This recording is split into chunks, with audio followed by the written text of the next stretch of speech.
প্রিয় দর্শক, আসসালামু আলাইকুম। আজকে শনিবার রয়েছে, আমরা লক্ষ্মীপুর জেলা মৌলছিদিরহাট যে বাস টার্মিনাল আছে, এখানে মূলত হচ্ছে গরুর বাজার। প্রত্যেক দিন এখানে, প্রত্যেক সপ্তাহে এখানে গরুর বাজার উপস্থাপনা করা হয়। তবে প্রত্যেক দিনের চেয়ে আজকে দেখা যাচ্ছে আজকের হাটটা বেশি জমজমাট। এখনও অনেক গরু আসার বাকি আছে, যেটা আমরা জানি। তবে প্রায় অধিকাংশ গরু বাজারে এসেছে, আমরা দেখছি। তবে এখানে আমি এসে কিছু গরু আমার চোখে পড়েছে, মানে সবচেয়ে কিছু গরু উল্লেখযোগ্য যে গরুগুলো।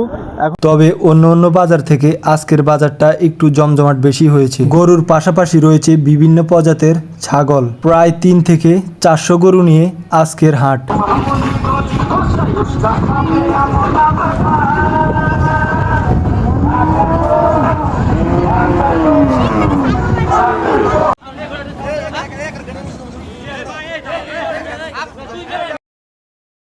তবে আজকের বাজারের সবচেয়ে বড় গরুটি আমার চোখে পড়লো। এখন আমি তার কাছে গিয়ে জিজ্ঞেস করব। দেখছেন মৌলছিদিরহাট বাজারের সেই এটা হচ্ছে, আমি মনে করি এই বাজারের ভিতরে সবচেয়ে বড় গরুটি এটা হচ্ছে সেই বড় গরু। আপনারা দেখছেন আমার সামনে রয়েছে। মৌলছিদিরহাটের বাজারে প্রায় 2 থেকে 300 গরু রয়েছে। এই 300 গরুর ভিতরে সবচেয়ে বড় গরু যেটা, সেটা হচ্ছে আমাদের সামনে। এখন যে কোনো একজনকে আমি জিজ্ঞেস করব আসলে এই গরুটির আসলে মূল্য কত। আসসালামু আলাইকুম, ভালো আছেন? আসসালামু আলাইকুম। এই গরুটি কি আপনার? জি না, আমার না, আমাদের স্বাস্থ্য বাড়ি। আচ্ছা, যাই হোক, আপনাদের কি? তো এই বাজারের সবচেয়ে বড় গরু হচ্ছে এটি। তো আপনারা এই গরুটির দাম রাখতে চান কত? এই গরুটার দাম দিচ্ছি তো 2.5 লক্ষ টাকা। 2.5 লক্ষ টাকা।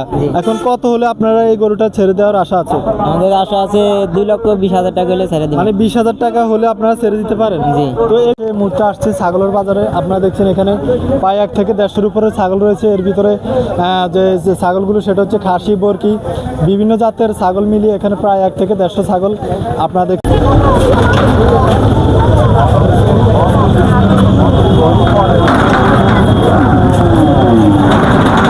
তবে প্রথম বেচা কিনে না হলেও শেষের দিকে অনেকগুলো গরু ছাগলই বিক্রি হয়ে গেছে। 93,000। আপনি কি একাই নিছেন? না না না, কয়জন মিলে গরু বান্ধিবেন? এটা 3 জন। 3 জন? জি। মাশাআল্লাহ।